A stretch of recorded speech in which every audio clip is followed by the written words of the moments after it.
Olá, substituto, olá, escrevente, olá, auxiliar, olá, líder de cartório. Bem-vindo, bem-vinda a mais uma aula da sua Escola de Cartórios. Eu sou André Vilaverde, oficial do segundo Registro de Imóveis do Recife, e hoje nós continuaremos falando sobre os 8 principais atos que você que trabalha ou você que quer trabalhar em um registro de imóveis precisa aprender e precisa se aprofundar. Na aula passada, nós demos para vocês alguns conceitos, nós comentamos, né? Porque depois nós vamos aprofundar cada um desses itens, com aulas específicas sobre cada um desses itens, mostrando o modelo, trazendo para vocês, ensinando como fazer. O mais importante, lembrando também das nossas aulas anteriores, é que você estude as leis que nós já falamos aqui para vocês. Por quê? 8935 de 94, 6015 de 73, provimento 149 do CNJ, que é o Código Nacional de Normas, o Código de Normas aí do seu estado, a Lei 10.169 de 2000 e a Lei Estadual de Emolumentos. Por quê? Tudo que nós vamos falar aqui na escola de cartórios, tudo que nós fazemos dentro de um cartório, nós temos lei autorizando, lei permitindo, lei dizendo como se deve fazer. Então, se você estudar por essas leis, aqui na escola de cartórios, nós veremos a prática, como você vai fazer. Agora, o que você pode fazer e o que você não pode fazer, se você aprofundar no estudo dessas leis, com certeza nós vamos ter um excelente profissional, tudo bem? E o que nós aprendemos na aula anterior, então? Nós falamos sobre prenotação, você já sabe o que que é uma prenotação, que recebe um número que vai até o infinito, sabe a diferença entre prenotação e protocolo, que a prenotação é o número que o título recebe e que o protocolo é o nome do livro no qual nós fazemos a prenotação. Já viu a importância da prenotação, para que que serve, né, que ela gera o direito de preferência, que todos os efeitos do ato de registro retroagem à data da prenotação, que se aplica também a lei vigente no momento da prenotação, aprender o que que é o contraditório, a importância de vincular, né, também chamar de tramitação, de vincular o número da prenotação com o número da matrícula ou com o número da transcrição. Falamos um pouco sobre o que é a matrícula, a gente vai ter uma aula específica sobre matrícula ainda, com modelos, te ensinando como é que faz a leitura de uma matrícula, o que que é um ônus em uma matrícula, tudo, você vai aprender tudo sobre matrícula. E falamos também sobre a grande confusão que existe sobre a denominação registro e averbação. Lembra lá que, para a doutrina, registro deveria ser um ato que transmite um imóvel. Se transmitiu um imóvel ou um direito sobre imóvel, deveria ser registro. Se modifica um registro ou uma averbação, deveria ser uma averbação. Agora, a lei faz uma confusão, o próprio artigo 167 faz uma confusão, tem coisas que transmitem um imóvel que deveria ser registro, está lá como averbação, tem coisas que não transmitem, que apenas modifica um registro e está lá como registro. Já aprendeu e a gente vai aprofundar mais sobre isso ainda, porque nós teremos aulas sobre cada item do artigo 167 e sobre cada item que é objeto de registro ou de averbação em um registro de imóveis, trazendo modelos, trazendo o checklist que você vai se aprofundar aqui na nossa escola de cartórios, a única escola do Brasil que faz treinamento continuado específico para substitutos, para escreventes, para auxiliares e para líderes de cartórios.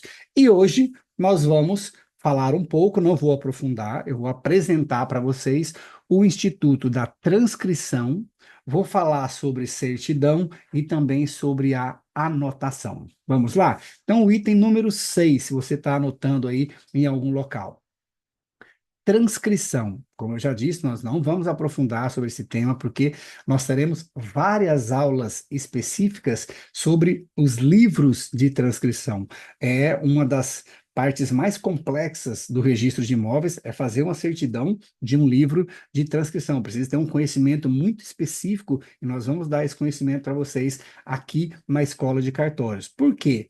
A transcrição era a regra antes da Lei 6015. A Lei 6015, a Lei de Registros Públicos, e entra em vigor, você lembra o dia? No dia 2 de janeiro de 76. É 2 porque dia 1º de janeiro é sempre feriado. Então, dia 2 de janeiro de 1976, entrou em vigor a Lei 6015. E eu sei bem isso, sabe por quê? Quem vier um dia me visitar aqui no Recife, a primeira matrícula aqui do segundo registro de imóveis do Recife foi aberta no dia 2 de janeiro de 1976, né? No dia da entrada em vigor da Lei 6015, né? O antigo oficial que tinha aqui, que era o grande Tabosa de Almeida, ele já disse, ó, agora não se pode mais fazer os atos nos livros de transcrição. A partir de agora, nós temos que abrir as fichas, e aí já abriu as fichas, ficha 1, ficha 2, ficha 3, no lugar da transcrição. Os registros eram feitos em livros gigantes, e eles tinham por base as pessoas. Por isso que a doutrina chama que os registros de transcrição, transcrição e inscrição, você vai aprender depois a diferença, ela é o fólio pessoal. E a matrícula é o fólio real. Fólio pessoal por quê? Porque era baseado nas pessoas, no proprietário, no comprador, no vendedor, no doador, no donatário, no credor, no devedor, no locador, no locatário, certo? Por isso que nas transcrições, um mesmo número de transcrição podem ter vários imóveis. Por quê? Porque o critério de utilização era as pessoas.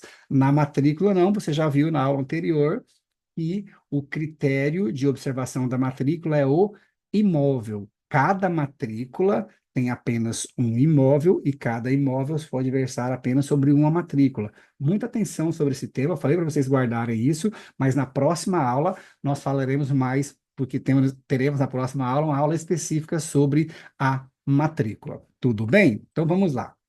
Agora, esse modelo de transcrição, ele está com os dias contados. Sabe por quê? Porque cada registro ou cada averbação na vigência da Lei 6015 de 73, nós temos que encerrar aquela transcrição que deu origem a esse registro e aí abrir a matrícula de um imóvel. Dessa forma, em algum momento, nós não teremos mais nenhuma transcrição, teremos somente matrículas.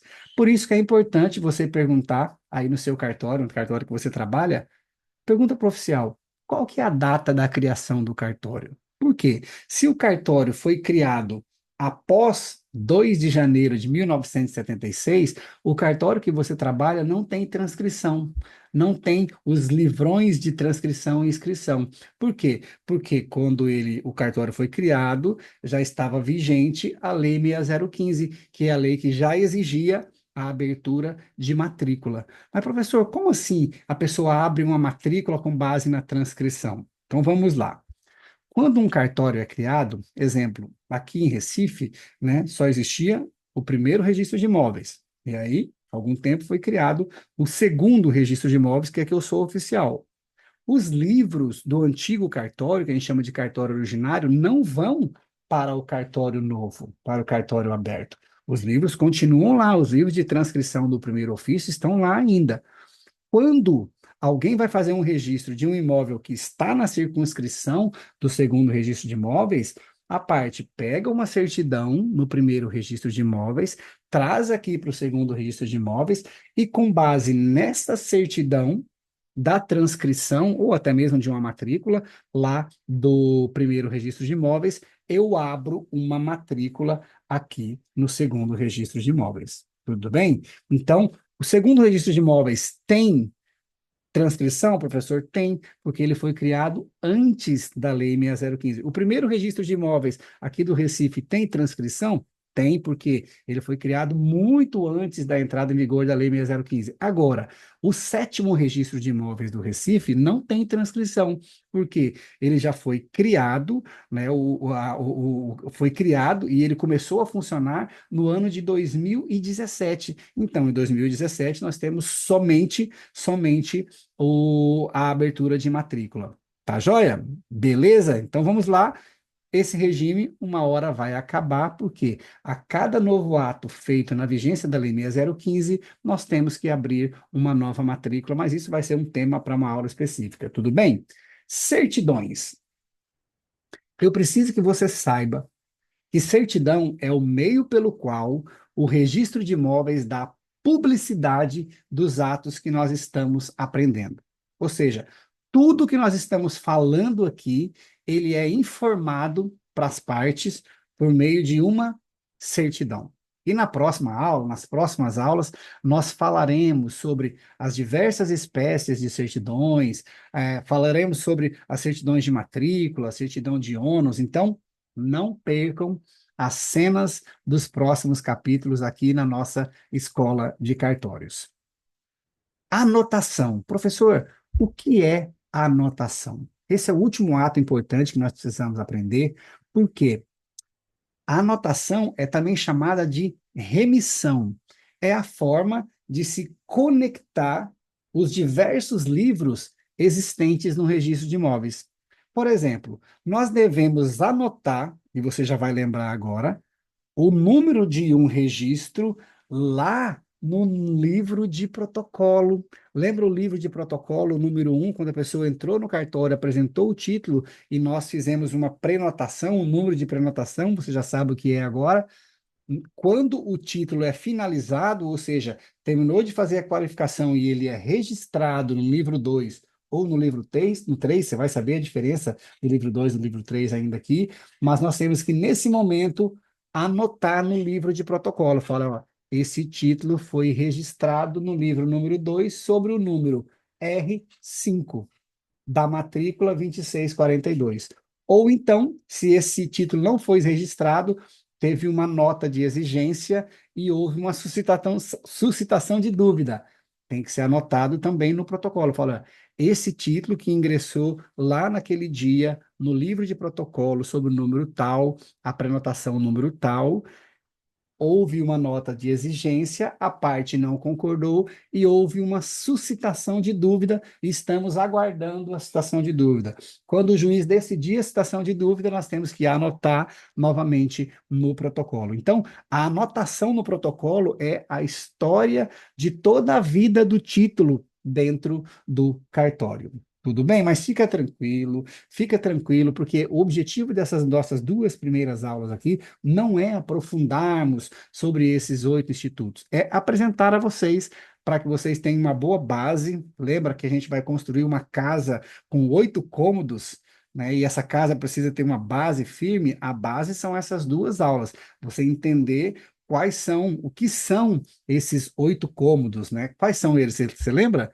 Prenotação, contraditório, prenotação ou protocolo, que é a mesma coisa, contraditório ou tramitação, matrícula, registro, averbação, transcrição, certidão e anotação. Esses são os 8 cômodos da nossa casa e que você vai rever essas duas aulas para ter uma base muito boa, uma base muito firme. E depois, agora, nas próximas aulas, nós vamos entrar nesses cômodos, nós vamos abrir a porta da prenotação e você vai aprender o que tem dentro de cada cômodo da prenotação, do contraditório, da matrícula, do registro, da averbação, da transcrição, da certidão e da anotação. Tudo bem? E como já é tradição aqui na nossa escola de cartórios, para finalizar a nossa aula, eu vou deixar vocês aqui com uma mensagem para que você possa ter um ótimo dia de trabalho.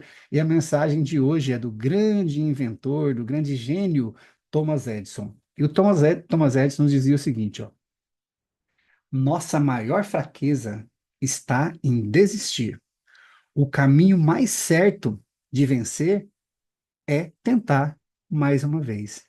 Então, que você continue tentando, que você não desista, que você continue estudando mais uma vez, assistindo mais uma aula, praticando mais, fazendo com que todas as pedras que aparecem no seu caminho de dificuldades, que você transforme essa pedra em um grande muro da sua fortaleza de desenvolvimento. Um grande abraço, bom trabalho e até a nossa próxima aula.